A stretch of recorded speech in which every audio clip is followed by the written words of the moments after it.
एक बड़ी खबर का रुख कर लेते हैं। गुजरात विधानसभा चुनाव के आज नतीजे आने हैं, थोड़ी ही देर में मतगणना शुरू हो जाएगी। ये बड़ी खबर आपको बता रहे हैं और सबसे पहले पोस्टल बैलेट को गिना जाएगा।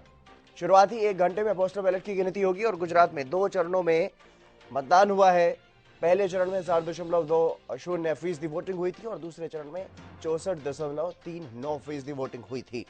ये बड़ी खबर आपको बता रहे हैं। गुजरात में 2 चरणों में मतदान हुआ था और यहां पहले चरण में 60.20% वोटिंग और दूसरे चरण में 64.39% वोटिंग हुई थी। और 2017 में बीजेपी ने कुल 182 सीटों में से यहां पर 99 सीटें जीती थी और इस बार बीजेपी लगातार 7वीं बार सत्ता में आने का दावा कर रही है। गुजरात में बीजेपी पिछले 27 साल से सत्ता में है और इस बार फिर से यह दावा किया जा रहा है कि इस बार फिर से बीजेपी की ही सरकार वहां पर बनने जा रही है। हालांकि आम आदमी पार्टी ने भी काफी वहां पर अपना जोर लगाया, कांग्रेस ने भी जोर लगाया, लेकिन बीजेपी इस बार पूर्ण बहुमत से वहां पर आती हुई दिखाई दे रही है, जो कि एग्जिट पोल जो अलग अलग एजेंसीज ने किए उसके हिसाब से अगर देखा जाए तो बीजेपी पूर्ण बहुमत का यहां पर दावा करती हुई नजर आ रही है। ये बड़ी खबर आपको बता रहे हैं। गुजरात चुनाव से संबंधित आज मतगणना का दिन है और आज मतगणना जो है वो अब थोड़ी ही देर में शुरू होने वाली है। पहले पोस्टल बैलेट की गिनती होगी और शुरुआती 1 घंटे तक पोस्टल बैलेट की गिनती चलेगी और उसके बाद ईवीएम खोली जाएगी, ईवीएम की गिनती होगी। और ऐसे में क्योंकि प्रधानमंत्री नरेंद्र मोदी और गृह मंत्री अमित शाह का गृह क्षेत्र है गुजरात, तो ऐसे में सबकी निगाहें हैं और इसीलिए खासा जोर भी बीजेपी ने यहां पर जीत हासिल करने के लिए लगाया। लेकिन देखना होगा क्या कुछ नतीजे यहां पर आते हैं। आज नतीजों का दिन है, इम्तिहान हो चुका है और आज परिणाम का दिन है। ये बड़ी खबर आपको बता रहे हैं। गुजरात में विधानसभा चुनाव का जो नतीजा है वो आज आने वाला है थोड़ी ही देर में। क्या गुजरात में भाजपा लगातार 7वीं बार सरकार बना करके आगे बढ़ेगी, ये देखने वाली बात होगी।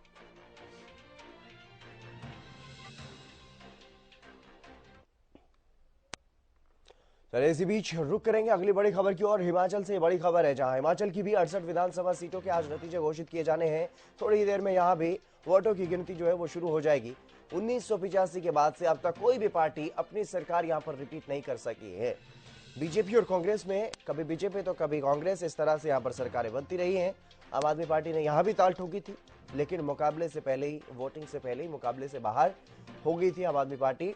फिर भी देखना होगा कि कितने फीसदी वोट यहां पर जुटा पाएगी। और इसके अलावा कांग्रेस यहां पर सरकार बनाने का इस बार दावा कर रही है, जैसा कि हर बार यहां पर परंपरा रही है कि सरकार बदली है।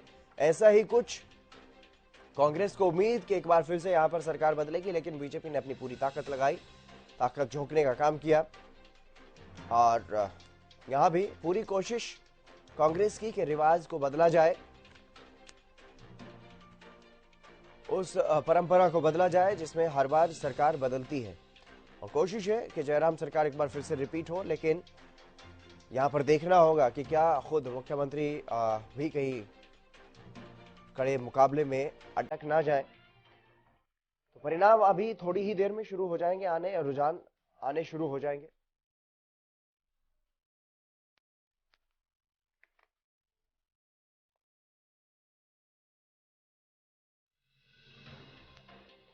प्रोफेसर विधु रावल हमारे साथ जुड़ गए हैं, बीजेपी के प्रवक्ता हैं। प्रोफेसर विधु रावल जी, आपका स्वागत है हरियाणा न्यूज पर। धन्यवाद जी। जी, आज एक बड़ा दिन है विधु रावल जी।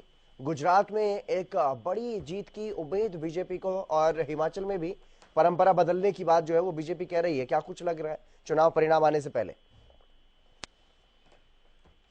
आज निश्चित तौर पर बड़ा दिन है लोकतंत्र के इस पर्व में, इस पावन पर्व में। जैसे आपने बहुत ठीक बताया, आपका विश्लेषण बहुत ठीक था कि परीक्षा हो चुकी है, इम्तिहान हो चुका है, आज परिणाम का, आज नतीजों का दिन है।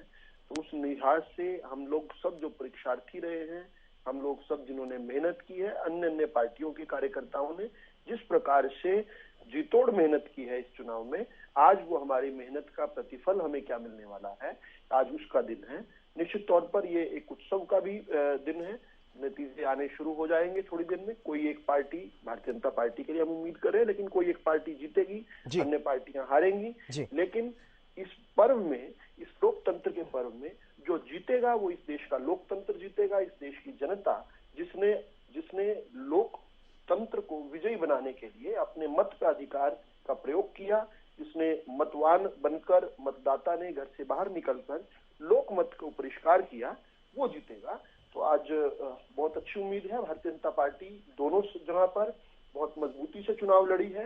हिमाचल के अंदर हमने सरकार नहीं रिवाज बदलेंगे के नारे के साथ लोगों के बीच में गए थे। हम जानते हैं कि वहां पर किस प्रकार से एक बार भाजपा एक बार कांग्रेस का चलन था। इस बार उस लिहाज से कांग्रेस की बारी आनी थी, लेकिन शायद हमने उनका खेल बिगाड़ दिया है। हमने जी तोड़ मेहनत की है, जनता का आशीर्वाद हमें मिला है, जनता के बीच में हम अपने कामों को लेकर गए हैं, विकास के नाम पर हमने वोट मांगा है, शराफत के नाम पर वोट मांगा है। किस प्रकार से पूर्ववर्ती भ्रष्ट कांग्रेस की सरकारें रहा करती थी उसको याद करवाते हुए हमने जनता के बीच में गए हैं। निश्चित तौर पर हमें उम्मीद है कि हिमाचल प्रदेश की जनता, देवतुल्य जनता, देवभूमि की जनता हमें स्वीकार करेगी। इसी तरह पर किस प्रकार से गुजरात के अंदर भारतीय जनता पार्टी ने बहुत मजबूती से चुनाव लड़ा। ऐसा लोग मान रहे थे कि भारतीय जनता पार्टी जीत रही है गुजरात में, लेकिन हम उस जीत के आयाम को भी आगे ले गए और आज मुझे लगता है कि लोकतंत्र में एक प्रो इनकम्बेंसी की एक नई परिभाषा गढ़ी जाने वाली है। हमने देखा कि 90 के दशक के शुरुआत से ही इस प्रकार एंटी इनकम्बेंसी जो है हर चुनाव के दौरान एक कीवर्ड हो गया था। मुझे लगता है आज गुजरात की जनता प्रो इनकम्बेंसी, किस प्रकार सेवा करने वालों से जनता प्यार करने लग जाती है और प्यार दिन ब दिन बढ़ता रहता है। आज की ऐतिहासिक भारतीय जनता पार्टी की जीत जो है प्रो इनकम्बेंसी का एक नया अध्याय, एक नया चैप्टर लिख देगी, जब हम देखेंगे कि भारतीय जनता पार्टी अपने आज तक के परफॉर्मेंस से भी सबसे बेहतर परफॉर्मेंस करेगी और शायद गुजरात के इतिहास में सबसे बेहतर प्रदर्शन जो है आज भारतीय जनता पार्टी करके दिखाएगी, जब 27 साल से भारतीय जनता पार्टी वहां पर सत्ता सेवा में है। जी, टीना कर्मवीर भी हमारे साथ जुड़ गई हैं, कांग्रेस प्रवक्ता हैं। टीना जी, आपका स्वागत है हरियाणा न्यूज पर। जी शुक्रिया सर। जी टीना जी, क्या कहेंगे? आज एक बड़ा दिन गुजरात और हिमाचल में आज परिणाम आने हैं, थोड़ी ही देर में परिणाम जो है, रुझान जो है वो आने शुरू हो जाएंगे। तो क्या कुछ आपको दिखाई दे रहा है? किस तरीके के नतीजे आपको दोनों राज्यों में दिखाई दे रहे हैं? देखिए, दोनों राज्यों में कांग्रेस की वापसी है और जिस तरीके से जी महंगाई की जो स्तर जो बढ़ रहा है, अगर हम हिमाचल की बात करें तो वहाँ ओल्ड पेंशन जो स्कीम जो है वो जिस इशू पर बहुत ज्यादा तरीके से ये कह रहे हैं कि इस मुद्दे को भी उठाया गया था, तो बेरोजगारी को लेकर, क्योंकि कांग्रेस पार्टी एक ऐसी पार्टी है जो लगातार इन मुद्दों पर आवाज उठा रही थी और सड़कों पर रही थी, अपनी आवाज को बंद कर रही थी, विपक्ष की आवाज, जनता की आवाज को।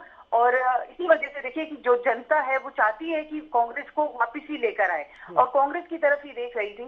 जिस तरीके से अभी विदु रावल को सुन रही थी, इनका समय अब खत्म हो गया है, अब कांग्रेस ही आने वाली है। और क्योंकि देखिए हिमाचल के अंदर हम बात करेंगे, 5 साल बीजेपी होती है, 5 साल कांग्रेस होती है, इसी तरीके का एक रिवाज चलता आ रहा है जिसे कहें, और वही कायम होने वाला है। क्योंकि अब जो है वहाँ हिमाचल के अंदर जो जनता है वो इस तरीके से देखती है कि अगर उनका कोई काम नहीं हुआ तो वो तुरंत सरकार को बदल देती है। तो वही इस बार होने वाला है। रही बात गुजरात की, तो गुजरात में भी कांग्रेस, क्योंकि इतने साल से लगातार गुजरात में बीजेपी रही, लेकिन वहां पर आज भी बेरोजगारी का स्तर देख लीजिए, वहां पर महंगाई का स्तर देख लीजिए, तो वहां पर भी कांग्रेस की ही वापसी होने वाली है।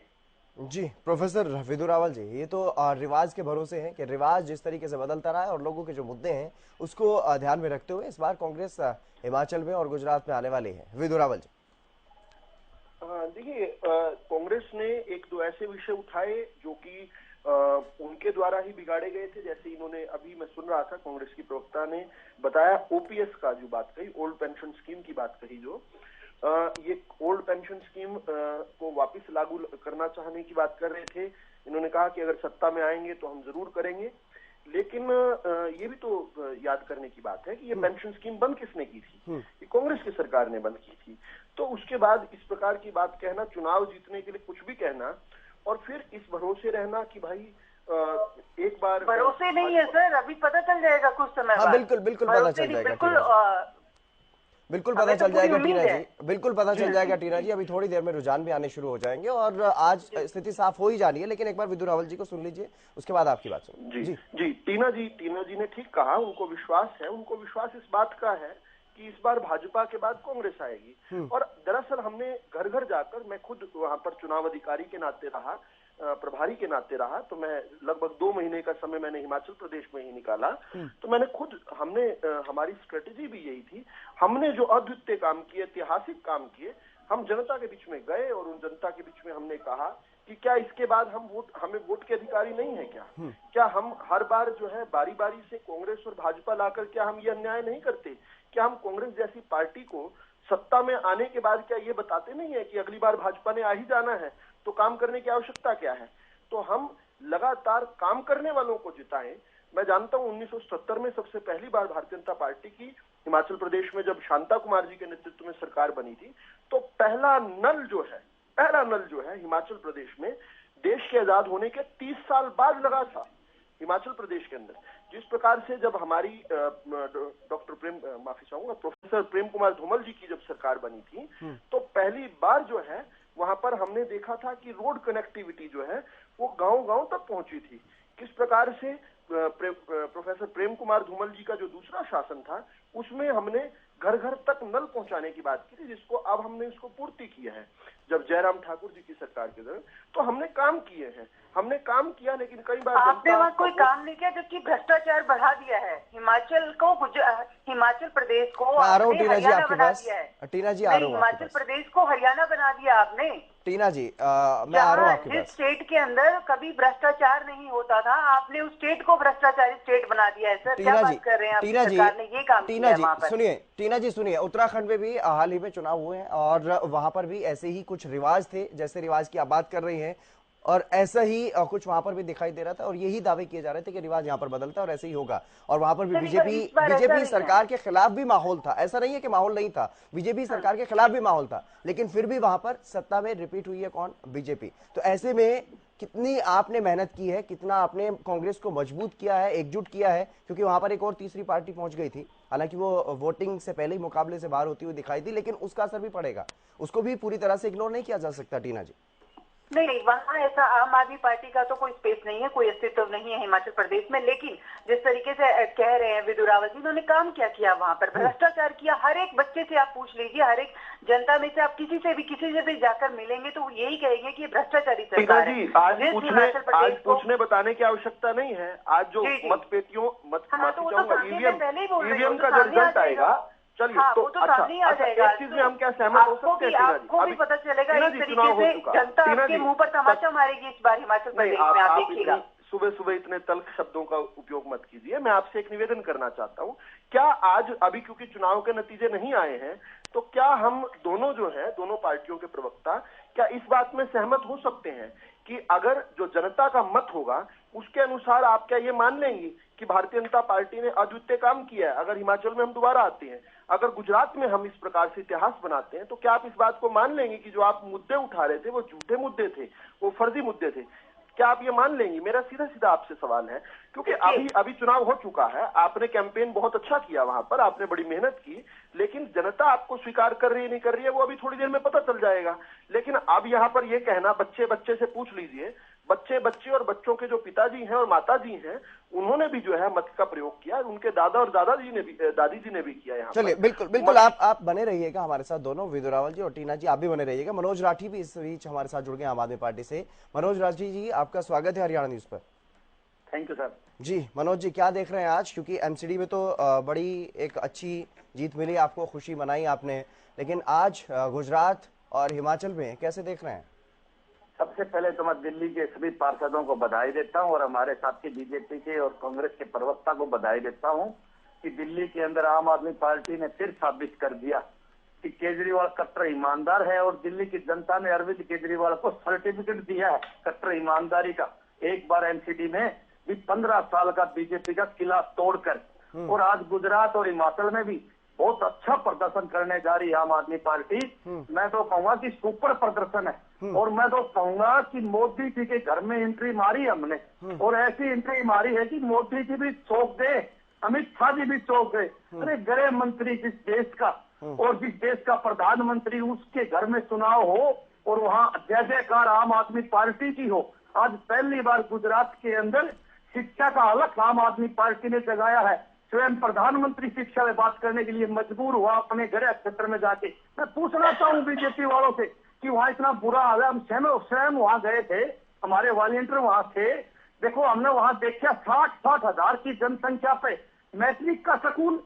भाई साहब गाँव में स्कूल नहीं है, वहाँ बहुत बुरा हाल है वहाँ लोगों का और बहुत ज्यादा गरीबी है। और दिल्ली में बैठ के गुजरात मॉडल की बात करते हैं मोदी जी। मैं तो पूछना चाहूंगा 27 साल की सरकार में आप लोगों ने क्या किया? आज गुजरात के अंदर मोदी की बजाय केजरीवाल जी भी टीवी चैनल पर देखा और कितनी बड़ी बड़ी भारी भारी रैलियां हुई, कितने लोग जुड़ा करते। हमारा बहुत अच्छा प्रदर्शन है और हमारा गुजरात में हमारी एंट्री है, ये नोट कर लो, बहुत अच्छा प्रदर्शन करने मनोज जी, जहां दोनों राज्यों में जाकर के लिख करके दे रहे थे कि सरकार तो आम आदमी पार्टी की बनेगी, कांग्रेस को वोट मत देना, इनका वोट खराब हो जाएगा, तो अब वहां ऐसे कैसे सुर बदल गए कि अच्छा प्रदर्शन कर रहे हैं, जीत के दावे क्यों नहीं कर रहे? ऐसे है, मैं तो साफ बताऊंगा जी भाई, हमारा अगर 25% 20% जो है, जिस पोल ने जो हमारा वो दिखाया है वोट परसेंटेज, हम खुश हो उस बात से। आप खुद एक बात बताओ, 8 साल की हमारी पार्टी है और हमारी पार्टी ने गुजरात के अंदर इतने दिनों में, कुछ ही दिनों में इतना बड़ा प्रदर्शन करने जा रही है, इतना वोट परसेंटेज हम लेने लग रहे हैं। हम तो खुश हैं और संतुष्ट भी है हमारे प्रदर्शन से। मैं तो एक बात जरूर बीजेपी वालों को बताऊंगा, चिंता तो अभी इनको करनी चाहिए कि जिस स्थान पर कांग्रेस 23 साल से बैठी थी, वहां आम आदमी पार्टी वहां बैठेगी। और मैं तो साफ कहना चाहूंगा बीजेपी को कि इनका इलाज करने का काम आम आदमी पार्टी करेगी पूरे देश के अंदर। शुरुआत इनके घर से ही करेंगे। आज ये चिंतित है, अगर अंदरूनी इनकी बातें करी जाए तो बड़े परेशान है कि केजरीवाल के नारे मोदी जी के घर में कैसे लगने लग रहे हैं। मोदी जी के घर में केजरीवाल जी इतना अच्छा प्रदर्शन कर रहे हैं, आम आदमी पार्टी इतना अच्छा प्रदर्शन कर रही है। केजरीवाल जी की नीतियां और दिल्ली मॉडल गुजरात के अंदर खूब पसंद किया गया। विधु रावल जी 2014 में जिस तरीके से गुजरात मॉडल की चर्चा हो रही थी, अब दिल्ली मॉडल को ये कहा जा रहा है कि गुजरात में ही जाकर के डंका बजा दिया है और मोदी के घर में केजरीवाल हो गई है। तो क्या चिंता का विषय है आम आदमी पार्टी? चिंता का नहीं, हंसी की बात है कि किस प्रकार से जिनका टुकड़ा साफ होने वाला है, जिनकी जमानतें नहीं बनने पाली, वो कितनी बड़ी बड़ी बातें कर रहे हैं, कितने बड़े बड़े दावे और किस समय तक कर रहे हैं। बड़े हास्यास्पद बातें हैं। खैर, फिर भी इनको शुभकामनाएं हैं फिर भी मेरी शुभकामनाएं। इनके भी कुछ कार्यकर्ताओं ने मेहनत की है, उस मेहनत के नाते जो है, उस मेहनत के वास्ते जो है मेरी शुभकामनाएं इनको जरूर है। लेकिन जहां तक घर की बात है, तो अभी केजरीवाल साहब का घर जो है हिसार में है। हिसार के अंदर किस प्रकार आदमपुर में उनको 2% वोट नहीं मिला, वो यहाँ पर आके बड़ी बड़ी बातें फेंक रहे हैं, बहुत बड़ी बड़ी बातें कर रहे हैं। 2% भी आदमपुर के चुनाव में, 1 महीना ही तो हुआ है चुनाव को, 2% भी वोट नहीं लेकर गए और बातें बड़ी बड़ी कर रहे थे। इंपोर्ट करके जो है इन्होंने टिकट दिया था, भाजपा से नकारे हुए व्यक्ति को, कांग्रेस से नकारे हुए व्यक्ति को इन्होंने टिकट दिया था। लेकिन इस प्रकार की बातें करना आम आदमी पार्टी के लिए फैशन की बात हो गई। दूसरा, सर्टिफिकेट की इन्होंने कल के नतीजों के बाद बात की, तो सर्टिफिकेट तो इस बात का है कि एक इनके जो जेल के अंदर मसाज पार्लर चलाए हुए मंत्री थे, उनकी जो सीट है, सत्येंद्र जैन जी की बात कर रहा हूं, उनकी सीट पर तीनों जो है पार्षद भाजपा के बने। अब सर्टिफिकेट किसका मिला है, किसको मिला है? दूसरी बात, इनके जो दूसरे जो आरोपी, शराब घोटाले के आरोपी मंत्री हैं, शराब और शिक्षा मंत्री, दुनिया का अनूठा एक कॉम्बिनेशन जो है, मनीष सिसोदिया जी, उनके यहाँ पर 4 में से 3 जगह भाजपा जीती है। इनके जो तीसरे कैलाश गहलोत जी जो मंत्री हैं, जिन पर आरोप लगा हुआ है ट्रांसपोर्ट घोटाले का, वो 4 में से 3 जगह वहां पर भी भाजपा जीती और 1 जगह जो है अदर जीते हैं। तो जिनका सुपड़ा साफ हो गया, तो सर्टिफिकेट इन्हीं की अगर एनालॉजी में हम देखें, इन्हीं के लॉजिक से अगर देखें, तो सर्टिफिकेट तो इनको कट्टर बेईमान का दिया जनता ने। दूसरी बात, 100 से अधिक पार्षदों का भारतीय जनता पार्टी का जीतना और लगभग आधे के करीब रहना।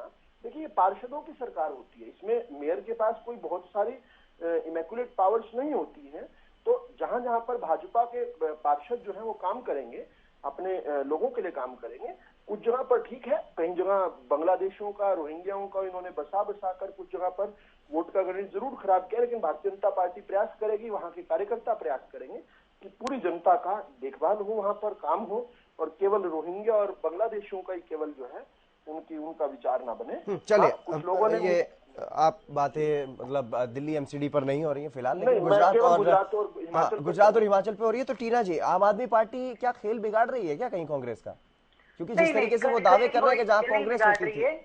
ये सिर्फ हवा हवा नहीं, ये जिसे कहते हैं ना, वो दावे कर रहे हैं सबसे टीना जी कि जहां नहीं कांग्रेस नहीं होती नहीं, थी जो वहां अब ये आप कहते बैठेगी। हैं अपने आप को कट्टर ईमानदार तो इनका पता है कितने कट्टर ईमानदार है। ये लोकपाल बिल आ गया क्या, इनसे पूछिए अभी। ये जिस तरीके से अन्ना आंदोलन के तहत इस राजनीति में एंट्री करी थी इन्होंने, ये तो कह रहे थे कि भाई हम कट्टर ईमानदार, हम तो लोकपाल, सबसे ज्यादा भ्रष्टाचार तो यही लोग कर रहे हैं दिल्ली में बैठकर। और रही बात इन लोगों के हिमाचल के अंदर, तो हिमाचल में तो इनका सुपड़ा साफ, इनको तो कोई एंट्री नहीं मिली वहां। तो गुजरात में हाँ ये हो सकता है, ये बात मैं कह सकती हूँ कि हाँ गुजरात में इन्होंने कोशिश की, लेकिन अभी तो रिजल्ट आ जाएंगे तो पता चल जाएगा। लेकिन इनका ये जिस तरीके की बातें बोलते हैं, इनकी कथनी और करनी में, इन दोनों पार्टी में, भाजपा और आम आदमी पार्टी, इन दोनों की कथनी और करनी में बहुत फर्क है। ये करते कुछ है, बोलते कुछ और है। जिस तरीके से मैं केजरीवाल जी का बोलूँ, ये कहते थे कि भाई हम लोग जाएंगे, हम ऐसा करेंगे, हम बिजली दे देंगे, हम ऐसा करेंगे, ऑटो ड्राइवर से लेकर और ये जो वादे करते हैं, ये बिल्कुल वैसे वादे। और भाजपा जो है वो तो जुमले मारने में सबसे नंबर 1 है। तो जनता को अब समझ में आ रहा है कि नहीं, इनकी बातों में तो बिल्कुल नहीं आना है। तो अब थोड़ी देर बाद ही आपको पता भी, सबको पता चलेगा कि किस तरीके से ये अपनी इनकी कार्यप्रणाली रही है। जी, लेकिन रुझान आने शुरू हो गए हैं मनोज राठी जी, रुझान तो आने शुरू हो गए हैं गुजरात में। जिस तरह के आप दावे कर रहे हैं, जिस तरह की बातें कर रहे हैं, ऐसा लग तो नहीं रहा है अभी तक। ऐसे है, रुझान अभी शुरुआती दौर है। बिल्कुल, आप दोपहर तक देखना, हमने जो बात आपको बताई है पोल ने भी बताई, और हमने शुरू में बताई थी कि गुजरात के अंदर आम आदमी पार्टी बहुत अच्छा प्रदर्शन कर रही है। और लोगों का रूप आपने देखा भी होगा, माहौल, काफी रैलियां कितनी बड़ी बड़ी थी और काफी रोड शो आपने देखे होंगे। मैं तो एक बात बार बार कहना चाहूंगा कि अब पूरा देश जो है बदल रहा है। अब पूरा देश जो है अरविंद केजरीवाल के कामों की सराहना कर रहा है। आप इनसे, मैं बिल्कुल राहुल जी से एक बात पूछना चाहूँ कि 8 महीने में जो पंजाब में काम किए हैं वो आप लोगों ने क्यों नहीं किए? आप लोग बिजली फ्री, हमारे मुख्यमंत्री को किसी विदेशी धरती पर किसी ने प्लेन से थोड़ी उतारा है। आप चाहते हैं हरियाणा के मुख्यमंत्री के साथ भी ऐसा ही हो? बीच में मत बोलो राहुल जी। मैं आपने पूछा, आपने सवाल पूछा है, मैं तो इसलिए सवाल का उत्तर दे रहा हूं। रावल जी, क्या आप चाहते हैं हरियाणा के मुख्यमंत्री को भी इसी प्रकार प्लेन से उतारा जाए? मत बने रावल साहब, घने सियाणे मत बनो। गणेश सियाणे बनने में फायदा है, बेवकूफ क्यों बनाओ? गणेश सियाणे बनने में फायदा है, बेवकूफ क्यों बनाओ? बेवकूफ क्यों बनाओ? पंजाब की जनता भुगत रही है, सुपड़ा साफ कर दिया। मैं तो पूछ रहा हूँ आपसे, आप तो हरियाणा को भी सीट दो। इसका माइक बंद करो रावल साहब। भाई मैं तो चुप हो जाऊंगा, लेकिन आप उनकी बात तो ना करो भाई, हमें पढ़ दो थोड़ा। हम नहीं चाहते हमारा भी मुख्यमंत्री प्लेन से उतार दिया जाए, इतना बेइज्जत नहीं होना चाहते हम। बीमारी है ये अपमान पंजाब की जनता झेल रही है, या हरियाणा की जनता नहीं झेल पाएगी? हरियाणा की जनता नहीं झेल पाएगी। विधु रावल जी और मनोज राठी जी आपस में लड़िए मत। अभी तो शुरुआती रुझान आने शुरू हुए एक बात बताओ, अभी रुझान आने शुरू हुए हैं। तो रावल साहब का बीच में बोलने का क्या अधिकार है? नहीं, मैंने बीच में केवल एक शब्द ही तो बोला भाई साहब, मैंने एक ही शब्द बोला, कितने क्यों नाराज हो गए? विधु रावल जी जवाब दीजिएगा, मैं आ रहा हूँ आपके पास। पूरा दिन चर्चा चल रही है सर आज। करके प्लेन से उतार दिया। विधु रावल जी पूरा दिन चर्चा चल रही है सर, अभी रुक जाइए। आपने हरियाणा पे सवाल खड़ा किया, मैं सीधा आपसे पूछ रहा हूँ, आप चाहते हो हरियाणा के मुख्यमंत्री भी दारू में इस प्रकार से टून होकर प्लेन में बैठ जाए और विदेशी धरती पर अपनी इज्जत चुका कराए? नहीं, ऐसा चाहते हो क्या आप? आपकी बारी है, आप ही बताओगे। आप ही से तो पूछ रहा हूँ मैं। अरे माइक बंद करो, किसका माइक बंद करवाओगे? नहीं, दोनों मेहमानों से रिक्वेस्ट है, प्लीज मर्यादा को बना करके रखिए कम से कम थोड़ा सा। आप दोनों ही एक बड़ी पार्टी। चलिए बोलिए मनोज जी, आप बोलिए मनोज जी अपनी बात पूरी कीजिए। पहले तो मैं एक बात बिल्कुल कहना चाहूंगा राहुल जी को, आप बोले थे मैं चुप था। नहीं, आप बोल दीजिए सर, आप अपनी बात बोलिए, वो चुप है। अब आप अपनी बात पूरी कीजिए। मैं बार बार एक बात कहना चाहूँ, 8 महीने की पंजाब की सरकार ने जो काम किए हैं, क्या हरियाणा गवर्नमेंट ने वो काम करे हैं आज तक 8 साल में? कौन से वो काम नहीं किए, ना कर सकते? 8 साल की विधायकों की पेंशन हमने एक करी है, आप क्यों नहीं करते? क्यों माल खुआने लग रहे हो पूरे देश का? पूरे देश की खून पसीने की कमाई जनता की, और डकार लग रहे, सरेआम दिखने लग रहे हैं। इन लोगों में ये नहीं पता जो कच्चे कर्मचारी हैं उनको 10,000 रुपए तनख्वाह देने लग रहे हैं लोग। और हमने वहां पंजाब के अंदर कच्चे कर्मचारी पक्के कर दिए। अरे मेरे भाई, इनके विधायकों की तो 10-10 पेंशन है, कर्मचारियों की एक भी पेंशन नहीं है। क्यों भाई, क्यों कर्मचारियों को पेंशन नहीं देने लग रहे? मैं जवाब दे देता हूं। पंजाब में पुरानी पेंशन बहाल करने का काम पंजाब सरकार ने कर दिया, हरियाणा वाले क्यों नहीं करते? 3.5 लाख करोड़ कर्जा है हरियाणा के ऊपर। मैं आपको साफ बात बताना चाहूँ, 3.5 लाख करोड़ कर्जा। कहाँ गए पैसे? लूट के इनके मंत्री, उनके विधायक खा गया। मैं बता देता हूँ मनोज जी, बड़ी बड़ी बात करते हैं। बहुत सारे सवाल हो मैं गए। इनको एक बात जरूर बताना चाहूंगा, आपने सेना की पेंशन बंद कर दी। आपके मंत्री, आपके सांसद, आपके नेता 20-20 पेंशन लेने लग रहे हैं। सेना की पेंशन बंद कर दी आप लोगों ने। इतना दुर्भाग्य है इस देश का कि जो देश की रक्षा करने वाले जवान है, अपनी जान देश पे निछावर करते हैं। भाई झूठ बोल रहे हैं आप, झूठ बोल रहे हैं आप। मैं झूठ क्यों बोल रहा हूँ? झूठ तो मैं आप बता बोल देता रहे हूं। हैं। अब मनोज राठी जी, मनोज राठी जी, बताओगे आप? मनोज राठी जी, झूठ तो आप बोलने के वाले एक्सपर्ट हैं। मनोज मैं मनोज बताऊं, राठी जी, बीजेपी वाले expert मनोज हैं राठी जी, झूठ बोलने और में कोई बीच में कमी बात नहीं है काटते किसी हैं। की भी।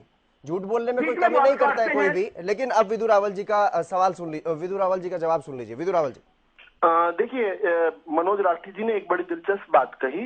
मुझे बीच में नहीं बोलना चाहिए था, मैं फिर भी गलती से बोल गया। उन्होंने कहा कि हरियाणा को भी उनकी तरह काम करना चाहिए, उन जैसा काम। दरअसल वो काम नहीं, वो कारनामे कर रहे हैं 8 महीने में।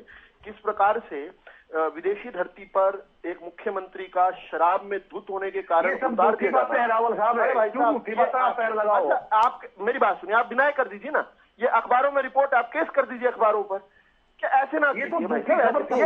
बिल्कुल बिल्कुल। विदु रावल जी, टीना क्रमवीर जी भी हमारे साथ बनी हुई है, मनोज राठी जी भी हमारे साथ हैं। आप बने रहिएगा। अमित तिवारी हमारे वरिष्ठ संवाददाता हमारे साथ जुड़ गए हैं। अमित, मैं आपका रुख करूंगा, क्या कुछ ताजा अपडेट है फिलहाल?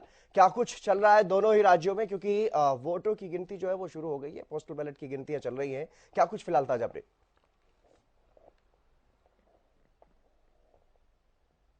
जी बिल्कुल हितेंद्र, अगर बात करें पोस्टल बैलेट के जो रुझान मिल रहे हैं उनके मुताबिक अब तक जो कई सीटों पर बढ़त जो गुजरात की है वो भारतीय जनता पार्टी को ऐसा अपेक्षित भी था, क्योंकि जो आए थे एग्जिट पोल के परिणाम जो सामने आए थे उनके मुताबिक यही था कि गुजरात में भाजपा प्रचंड बहुमत के साथ वापसी कर रही है। और एक तरह से जो हिमाचल का गणित बताया जा रहा था वो वैसा ही अभी तक उलझा हुआ ही माना जा रहा है।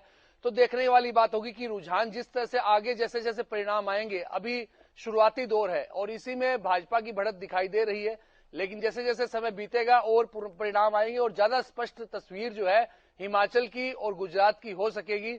फिलहाल अगर बात करें तो अभी भी मैं सुन रहा था, जयराम ठाकुर भी अभी जो मीडिया फ्रेंडली उन्हें माना जाता है, लेकिन वो भी अभी कुछ भी बोलने से बच रहे थे। वो अभी 1 घंटे का करीब वो इंतजार करने की बात कह रहे हैं। जी हितेंद्र जी बिल्कुल, अभी इंतजार ही करना होगा। लेकिन टीना जी, क्या कुछ लग रहा है? क्योंकि इंतजार अभी करना होगा, ये तो साफ तौर पर जाहिर है कि अभी जो रुझान है वो शुरुआती रुझान है और आने शुरू हो गए हैं, लेकिन उसमें बीजेपी को भले ही बढ़त दिखाई दे रही है और गुजरात में जिस तरीके से एक बड़ी बढ़त के साथ बीजेपी आगे बढ़ रही है, लेकिन हिमाचल में मुकाबला काफी कड़ा दिखाई दे रहा है। जैसा कि उम्मीद थी, एग्जिट पोल के मुताबिक भी उम्मीद यही थी कि कड़ी टक्कर रहने वाली है, तो हिमाचल में बिल्कुल वैसा ही दिखाई दे रहा है।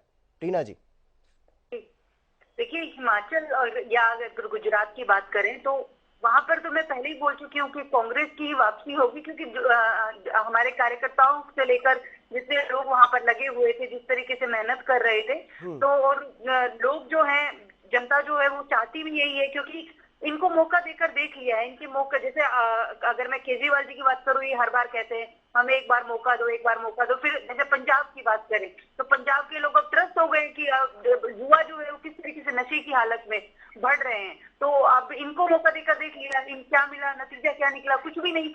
और रही बात आम आदमी भाजपा की, भारतीय जनता पार्टी की, तो इनको तो लगातार मौका मिल ही रहा था।